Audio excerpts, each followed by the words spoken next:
Speaking of places where things are bad enough to lead to violent revolution, we'll segue into what was supposed to be our main topic today. It kind of got pushed to our second topic, but that's the way this show goes. Bibi came to America today, and despite having an international court order to arrest him, we hosted him. And I don't know about you guys, but that was one of the most horrifying nights I've had since the election. Hearing Donald Trump say that we were going to literally invade Gaza with U.S. troops and ethnically cleanse every single Palestinian soul from the territory. Since then, these things have been walked back a little because that's not what our good friends over in Saudi Arabia want. But it was really scary, and it continues to be scary to just contemplate what will happen if Trump gets his way, and seeing how there's no real way to stop it is just been really fucking cooking my noodle recently. TJ, what were your thoughts? Well, when I saw it, I don't know. I guess I didn't expect that statement to come from Trump, but when I heard it, I wasn't shocked that he said it, and saying Donald Trump says that what I would like to do is essentially turn Gaza into a resort, is what he said. And and then I pulled up a clip just now of someone asking Trump, well, why do you say you want these Palestinians to leave? What are they going to do about that? And here was his response. Peter, would Palestinians have the right to return to Gaza if they left while the rebuilding was happening? It would be my hope that we could do something really nice, really good, where they wouldn't want to return. Why would they want to return? The place has been hell. It's been one of the meanest, toughest places on earth. And right now, I've seen every picture from every angle, better than if I were there. And nobody can live there. You can't live there. So if we can build them through massive amounts of money supplied by other people, very rich nations, and they're willing to supply it. If we can build something for them in one of the countries, and it could be Jordan, and it could be Egypt, it could be other countries, and you could build 4 or 5 or 6 areas. It doesn't have to be one area, but you take certain areas and you build really good quality housing.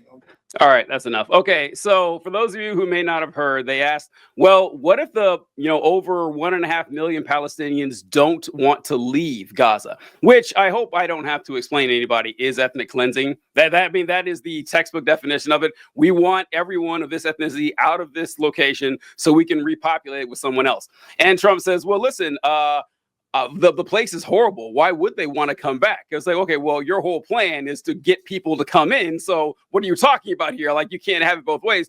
I also like that he said, listen, I've seen the videos, I've seen the pictures of this place, and it's bombed out and rubble everywhere. It's gone to hell. I mean, I've seen it. I actually have a better view of it than if I were actually there, because of course Donald Trump would say that. And here's the question I have it for you guys. If you don't think that America occupying Palestine and expelling all the Palestinians is ethnic cleansing, think of it if it were Israel.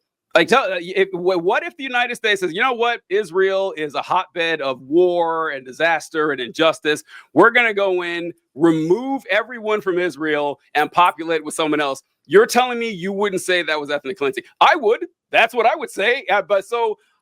It's just the people don't actually care about ethnic cleansing. This is what we found out, last year throughout the entire conflict with Gaza. People are actually just monsters. Nancy Mace, I feel like she pops up every episode. What did she say? She said, turn Gaza into Mar-a-Lago. We're not dealing with moral, ethical people here. These people enjoy suffering and they enjoy cruelty. So what do you think, Natalie? It was really hard to watch. I actually get a lump in my throat thinking about it. My brother just had a baby a few months ago, and I look at her and I hold her and I just think, how did we allow this to happen to children anywhere?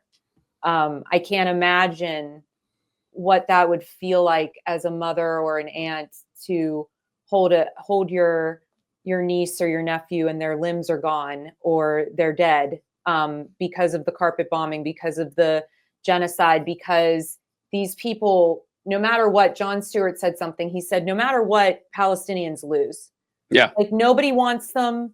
Nobody cares about them, whether it's us or Israel or other countries in the Middle East. Nobody ever wants to claim to support or help these people. And so many of them at this point are children. So I find it all very barbaric to be having this conversation about the possibility of turning this haunted space into a resort for the wealthy. But that was Jared Kushner's plan all along. Yep. That was Trump's plan all along. None of it surprised me. I found it repugnant that him and Netanyahu were sitting together. And I was so embarrassed to be an American when that aired. I was so embarrassed that our leader welcomed a fellow war criminal and a terrorist to the White House, and that they sat there and basically mocked and belittled children, and basically mocked and belittled the people's lives who are under that rubble, who are stuck in those buildings. And to the guy that has been commenting, John, thank you for removing him. What about if you cared about any of those hostages? The blanket bombing of that nation did not help any of them either. So I don't even understand these wacko comments that come out. But at the end of the day, I feel as though nothing good will ever come of that place as long as it is not in the hands of the people who should be there. And I really hope and wish that they haunt that space, that the energy there destroys whatever Trump has planned, whatever they try to create there, because it doesn't benefit and it doesn't support the people who should be there. And I just hope and I pray that nothing ever good comes out of that space as long as these people are there. And that's just my wish. Natalie, the only thing that disgusted me more than that giddy fucking 12-year-old kid look on Bibi's face while Trump was saying that, which I don't think has gotten enough attention. He looked like that kid, you know, when you were a kid and there was that fucking bully, right? Yeah. And then they went and told on their parents and their dad started yelling at you. That was the look on Bibi's face. Like that was exactly what he looked like. But the only thing that disgusted me more than that was just how laid bare Trump's ideology was. And when I say Trump's ideology, I mean most Americans' ideology, because this is the sequence of events. And it made so much sense to me knowing Trump's brain. And it disgusted me that I understood this, but like, hey, it's rubble. Why would they want to live there? You know what, Trump? I agree with you that you were right about that statement. We're going to rebuild it. Cool. I also think that we should help rebuild it. Very good. Obviously, we're going to then allow the Gazans back, right? That would be the thing. If we were doing this ostensibly for them, they would get back there, right? And he's like, why would they get back there? They're not the ones paying for the fucking rebuild. Like, and it's just, to him, it's not even a question. It's like, yeah, the people who are paying for it are going to be the ones there. Why would we have the poor people living in the gorgeous fucking resort we just rebuilt? That is the thinking. It is so clear and obvious. And it bothers me that more people don't see it. And I'm not even talking about Republicans. No. I'm talking about the Israel supporting Democrats that are like, explain to me what the difference here. And we're going to get to kind of that debate later, but like, what's the difference between this and what Biden was doing? Like, this was always the plan. It was stated a little more nicely, but like, this was always the plan. It's just accelerating now to remove all of the Palestinians from Gaza. And we know this because this has happened numerous times over the past 60, 80 years, where you just remove the Palestinians, Israel comes in, develops the land. That's what happens. It just happens over and over again. And the Palestinians are never allowed to come back. And you can make arguments on any one given thing of like, hey, this attack happened. We had to defend ourselves, yada, yada, yada. And what I've always said is, well, then how the fuck did you keep the land in self-defense? It's impossible. You cannot take land defensively. And if you do so temporarily, you are obligated to give it back to the people who are living there. And that just never crosses people's mind. And it's very upsetting. I just want to add really quickly, John, I really appreciate you in particular on this topic, because the very first time I did your show, this show, we had talked, it was right when everything started happening with Israel and with Gaza.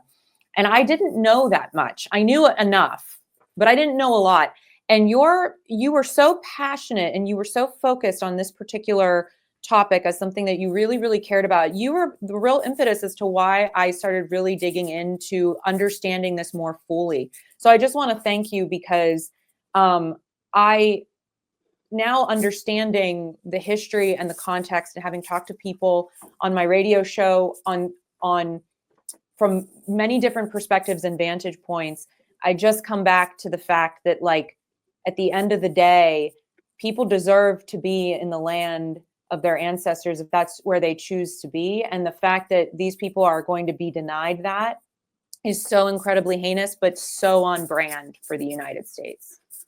It absolutely is. And one thing it's God, I can't let that go real quick. Not like what you said, that, people they have the right to be in the land where they were born. And it's just, it is astounding that, people have this thought that, oh yeah, sure. Yeah, when Trump creates this resort or this vacation area in Gaza, you all have the right to go there and hang out and have a good time. But the people who were born there 10 years earlier have no right to come back. No, those people definitely cannot be there. In fact, it's preferable if they aren't. Like Red Scare Claire mentioned here, people legit think this is better. They do. And Natalie, one thing you mentioned was that, or John, that this had always been the plan from the beginning. Folks, this isn't just like some lefty talking point, this edgy, leftist, whatever. This is a clip from President Harry S. Truman. Harry S. Truman is known for, I think, 3 things. One, dropping 2 atomic bombs as offensive weapons, the only person to ever do it, and he did it twice. Second, I think he owned a hat shop before he became president, something like weird fact. And third, his involvement in the Zionist project. And he comes right out and says it right here. So this is a short little clip of him talking about the plan here. The Zionists, particularly, who were against anything that was to be done if they couldn't have the whole of Palestine and everything handed to them on a silver plate so they wouldn't have to do anything. It couldn't be done. We had to take it in small doses. You can't move 5 or 6 million people out of a country and fill it up with 5 or 6 million more and expect both sets of them to be pleased. We had all sorts of objections to everything that was done. Something had to be done.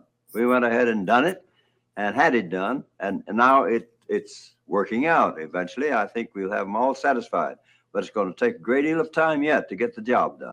The plan to remove 5 or 6 million people and fill it with 5 or 6 million more was set into place a long time ago. This isn't something we made up. This has been the goal the entire time, and step by step, it's happening right in front of us, and people are cheering it on. They couldn't be happier. I don't know exactly when I started thinking about this and the injustice and the inhumanity and how the rights of the Palestinian people are rights that are consistently ignored across the world, or at least our part of the world. I think it was Michael Brooks was the first one who brought this to light to me about 10 years ago maybe. But seeing this happen, I forgot what I was going to say. But seeing this happen that's right. We all grew up basically learning Israelis good, Palestinians bad. That's what we were taught. Like nothing more than that. And I feel like this is going to be another situation like with the American genocide of the Native Americans, where it happens and 20, 30 years from now, people say, wow, wasn't that terrible? That was a real shame. It really shouldn't have happened. It's too bad that that's how the land ended up the way it was. And kind of like the way people see the Iraq war now. What is the expression that liberals are always against war unless it's the current war? And that's just how this is.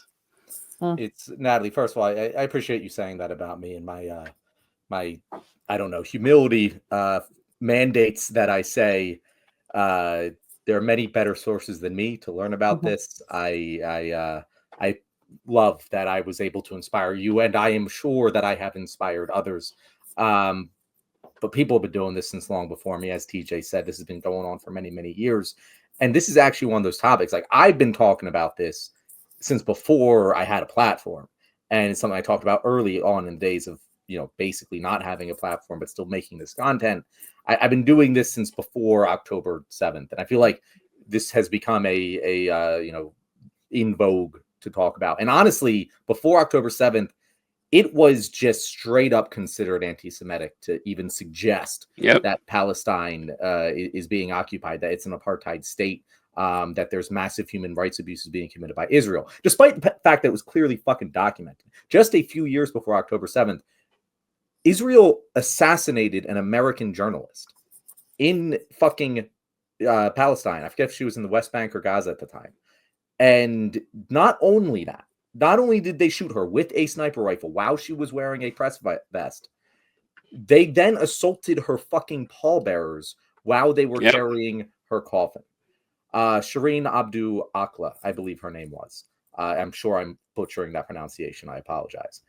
But that's not, like, that wasn't enough. Like, that wasn't enough to get people even fucking caring about it. And this is one of those issues where the more you dig into it, the more you read about it, the more you research it, you're just like, holy shit. I was susceptible to propaganda. Yes. There's no way you can learn about this and then go, fuck, this is in any way what I was told about this conflict. It's not. And once people see this, you begin to unravel a lot of the other propaganda that you've succumbed to over the years. And that's why when this started happening and I started seeing people protesting this en masse, it did energize me. It did give me hope that things could get better, because I do still see this as a gateway issue into left-wing politics. The problem is that at that point, it felt like it's only going to get, like, it was going to be as bad as it was for a while still, but could get better. Now it has to get so much worse. And I hope something good comes from it. I'm not very confident anymore. It's very upsetting that we fought the best fight we ever fought here, and it's probably going to end in the worst possible scenario, and it just really fucking sucks. John is correct in how this has been going on for a long time, about 80 years, honestly. And whenever I talk about how this is not new, that October 7th is not the start of the IDF's just brutalization, like gleeful brutalization of the Palestinian people, I always pull up this clip. I don't know if I did it on the show before, John, or maybe the old version of the show, but this is not guilty, the Israeli captain who emptied his rifle into a Palestinian schoolgirl. And it says, an Israeli army officer who fired the entire magazine of his automatic rifle into a 13-year-old Palestinian girl and then said he would have done the same even if she had been 3 years old, was acquitted on all charges by military court yesterday. And the quote is in here where he brings it up, where he says, let me try to find it here. On the tape, Captain R then clarifies to the soldiers under his command why he killed her. This is commander. Anything that's mobile, anything that moves in security zone, even if it's a 3-year-old, needs to be killed. The most important part of this is that this article talking about an Israeli soldier who killed a 13-year-old and bragged saying he would kill a 3-year-old, this came out in 2005. This is November 16th, 2005. Damn, this is 20 years ago almost.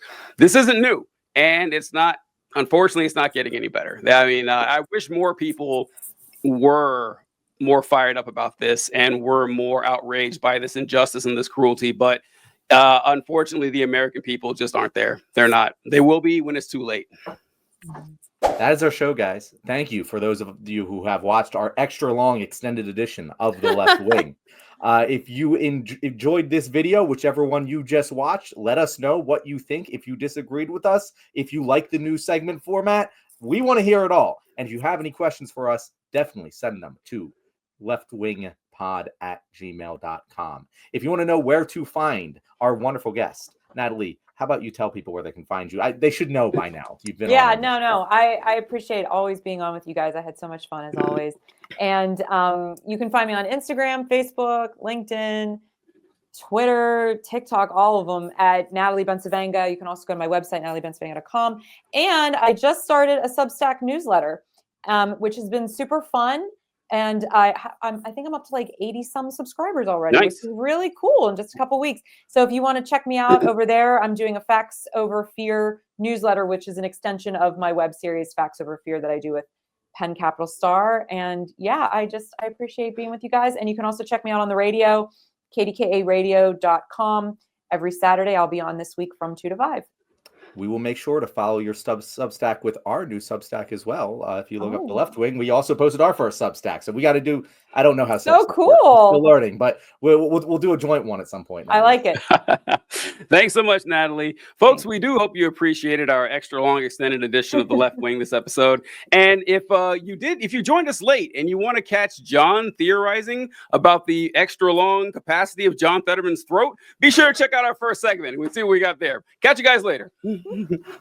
All right. Good stuff. All right. Good game.